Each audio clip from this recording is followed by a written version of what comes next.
Penelitian Sosiologi 2019A. Di sini saya akan membawakan video mengenai dampak ekonomi dan sosial akibat pandemi COVID-19 di Kecamatan Borobudur. Silakan disimak ya.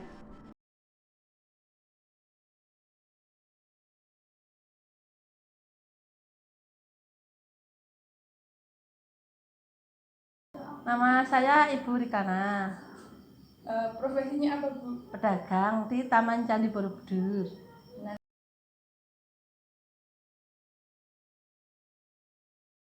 Ya jualan lagi sepi, kadang laku, kadang enggak. Sehari laku, kadang ya enggak. Kadang pasti, kadang enggak pasti.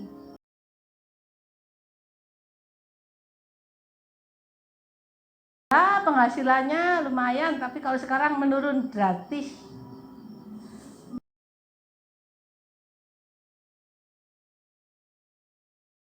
Enggak ada penghasilan sampingan, cuma sehari cuma dagang. Kalau candi tutup ya pengangguran.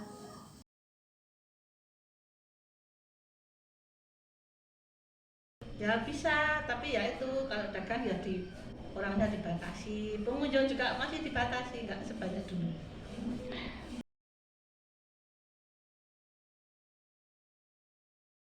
Ya susah banget, nggak cuma agak susah, mulai dari nol lagi.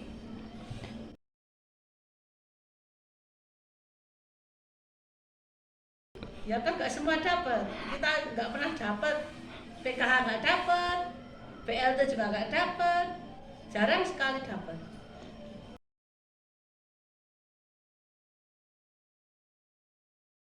Ada yang satu SMP, ada dua cewek semua, yang satu udah kuliah, yang satu baru SMP.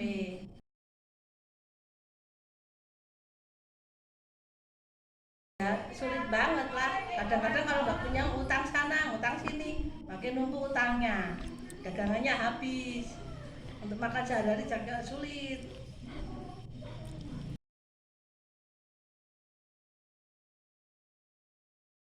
Udah nyoba tapi nggak bisa ya, mungkin nggak bakat, bukan bidangnya cuma itu di taman, sehari-hari cuma di taman.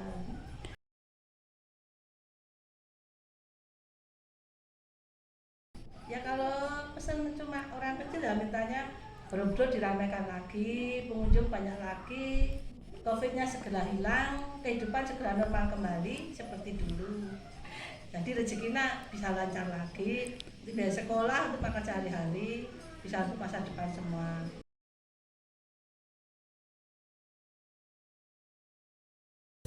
Perkenalkan, nama saya Dewi, saya seorang guru di SMK Negeri 1 Salam. Baik Mbak, Ya. karena ini kan pandemi kita ini udah berlangsung selama setahun ya Mbak. Pasti di pendidikan kan ada perubahannya. Apa saja sih Mbak perubahan di pendidikan saat ini? Kalau perubahannya jelas, dulu dari yang luring ke sekarang daring. Dari media pembelajaran pun berubah. Kita dulu bisa mengenakan berbagai macam media, metode pembelajaran dan lain-lain. Sekarang kita juga lebih kebanyakan ke video kalau saya. Habis itu ke PowerPoint sama PDF. Terus juga cara mengajarkan kita juga sekarang hanya satu arah ya Mbak. Ya namanya kalau sekarang kan tidak lebih susah sih. Lalu kalau untuk ke sosialisasi ke anak-anak atau pendekatan dengan anak-anak kita juga susah nggak sekarang, apalagi ya kelas 10 baru masuk, susah kita mau pendekatan.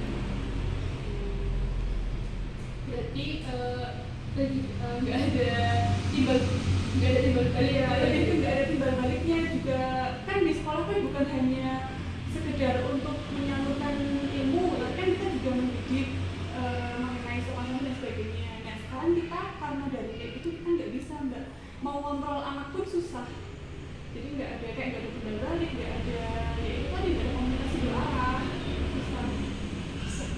Iya. Apalagi yang pas dulu tadi ya. Iya. Baru masuk. Iya, kita nggak tahu karakteristik anaknya gimana kan, mau nilai anaknya juga susah semuanya. Terus untuk tadi ya Mbak, platform untuk pendidikannya itu apa aja? Kalau saya sama ini menggunakan Google Classroom itu untuk pembelajarannya, tapi kalau untuk share soal itu saya biasa menggunakan Google Form atau menggunakan Quizzes. Kalau share materi itu tadi menggunakan PDF tadi. Kalau kalau tidak PowerPoint, dan mungkin saya menggunakan video yang saya upload ke YouTube. Kenapa kalau saya upload ke YouTube? Karena kalau saya upload ke Google Classroom langsung, otomatis kan anak-anak langsung download, dan kapasitas masing-masing anak kan berbeda ya. Ya, jadi baik menggunakan Google Classroom ke Classroom, lalu kita upload ke YouTube video. Terus kemudian Lanjut ya Mbak, untuk cara mengantisipasi kan harusnya komunikasi dua arah ya Mbak. Itu kalau Mbak sendiri gimana? Kalau saya menggunakan kayak Google Meet atau menggunakan Zoom, tapi itu pun nggak semua siswa Mbak yang ikut, hanya beberapa saja ya, dikarenakan mungkin ada beberapa siswa yang satu HP-nya tidak mendukung, yang kedua kualitas sinyal juga jelek, yang ketiga siswa kan nggak selalu memiliki kuota kan untuk seperti itu, jadi kita ya untuk mengantisipasi itu juga kayaknya caranya masih belum ada yang maksimal gitu Mbak. Kalau bener ya Mbak, kalau Google Meet kan kadang nggak semua siswa ikut, dan nggak semua siswa mau mengutarakan pendapatnya. Nah, semisal kayak gitu, kalau ada siswa yang bingung tapi malu untuk bertanya di Google Meet, gimana Mbak? Kalau saya selalu menggunakan WA Mbak, jadi nanti setiap siswa kalau mau japri dengan saya selalu menerima masukan anak-anak dan menerima pertanyaan anak-anak, tapi itu pun menurut saya yang lebih efektif menggunakan itu sih Mbak, menggunakan WA japri itu bisa tanya bisa tanya soal atau tugas-tugas atau mengenai materi gitu, menggunakan WA. Karena kan kalau di WA mereka mungkin nggak malu ya. Iya, nggak malu dan kayak lebih ada ikatan tersendiri kan, lebih ke privasi kan. Terus untuk kan nggak semua guru nih kayak muda kayak Mbak ya. Pasti ada guru yang udah lansia, senior ya. Itu gimana ya Mbak kalau di sekolah Mbak sendiri? Apa mereka bisa mengikuti pembelajaran secara daring ini atau gimana? Kalau itu mau nggak mau mereka harus bisa Mbak. Sebelumnya di sekolah kami juga diadakan seminar, jadi kita guru-guru itu dikasih pelatihan lah bagaimana menggunakan Microsoft 365 atau menggunakan Google Classroom, bagaimana menggunakan Meet, Zoom dan sebagainya, dan pelatihannya itu pun tidak berbarengan Mbak, dikarenakan masih corona kan, jadi diberi beberapa hari gitu. Untuk penilaian ya Mbak, kan di sekolahnya Mbak itu pakai K13 ya. Itu kan ada 3 aspek penilaian, ada sikap, pengetahuan, dan keterampilan. Sedangkan kita nggak bisa tatap muka. Nah, nilai sikapnya tuh kayak gimana? Kalau untuk nilai sikap yang menilai dari sekolah saya itu yaitu guru BK, wali kelas, dan guru agama. Itu biasanya mereka, itu cuma biasanya ya, mereka menggunakan presensi. Siapa yang sering bolos atau tidaknya kan bisa ketahuan, dan pengumpulan tugas. Anak-anak yang tugasnya tepat waktu dengan yang tidak pernah mengumpulkan tugas, otomatis nilai sikapnya berbeda. Berarti ini termasuk kekurangan ya Mbak, karena kurang objektif. Iya.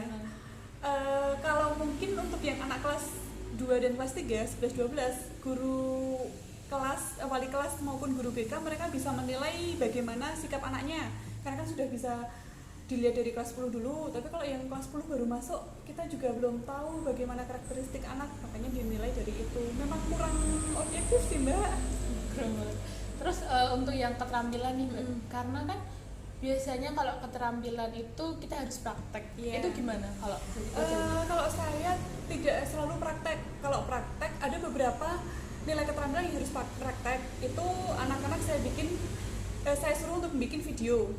Ada lagi mereka kalau saya ya Mbak, mereka menghasilkan sebuah karya, bisa itu berwujud tulisan maupun yang lainnya, kan itu sudah termasuk keterampilan. Kita bikin sesimpel mungkin karena keadaan seperti ini sih Mbak.